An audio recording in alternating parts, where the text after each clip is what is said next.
there. Joining me now is our team of first warning meteorologists. We have Marquise Mita and our chief Tony Manalfi. Tony, right now you guys are focused on Marion and Volusia counties. Yeah, what a day. You know, we've had over 10 severe thunderstorm warnings. We had a tornado warning there for a short period of time.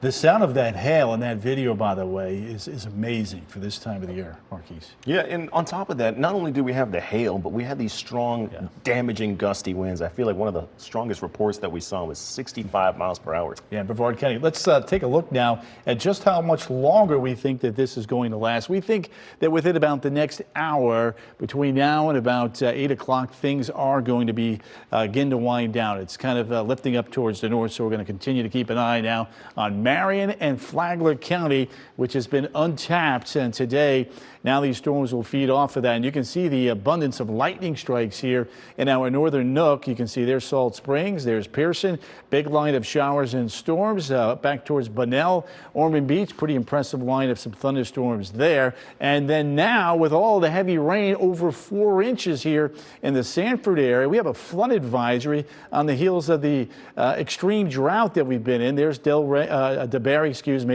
down towards Sanford along 46 there. Anywhere from 2 to about 4 inches of rain, and still some pretty impressive winds now with the thunderstorms up over the I-4 corridor, lifting up to the north and the east. Farther to the south, big shield of rain. Not worried about severe weather here. Everything's been kind of worked on over I-95, Port St. John, down towards Cocoa Beach wet. The Turnpike also remaining wet at this hour. So the number of lightning strikes today have been very, very impressive. Remember, this is our dry season. We're in March, and we're closing in on 12,000 lightning strikes this afternoon, a testament of all the energy that was out there today. Lake Sylvan, DeBary, Avalon, Sanford International, Windermere, anywhere from 1 to over 3 inches of rain. The list goes on.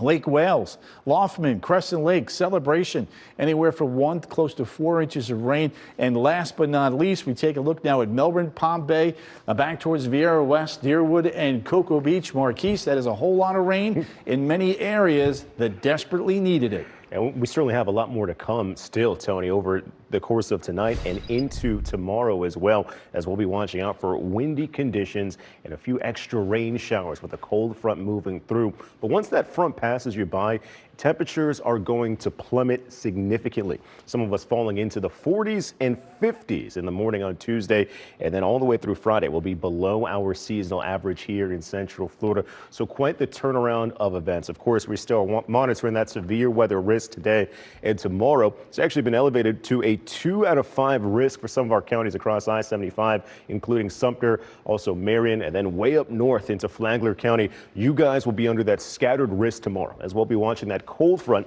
move into an unstable atmosphere, and that can get some rotation started along that leading edge of the frontal boundary. For the rest of the evening, these are the impacts still on the table for us. I do believe heavy rain will be ongoing for the next few hours, even past the midnight hour. We'll be watching the rain showers, damaging winds, of course, and we've seen hail and tornadoes already today.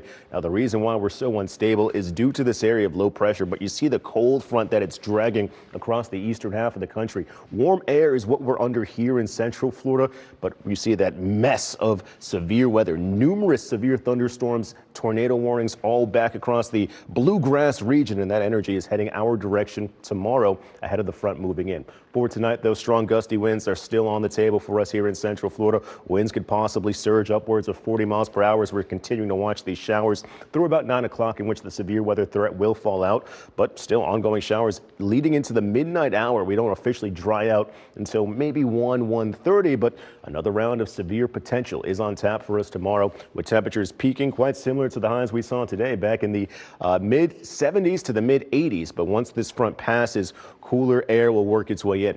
As for your front tomorrow, here it comes at 12 o'clock, moving across Marion County. You see those winds starting to surge, right? Pushing towards the east. I don't believe the rain is going to be overhead for as long, so that severe weather window opportunity likely falling out before 6 o'clock. And then it's your temperature roller coaster ride, a 26-degree drop in temperatures from your highs today to what we see out the door on Tuesday. And take a look at those morning lows. Back in the 40s along Daytona Beach Tuesday and Wednesday.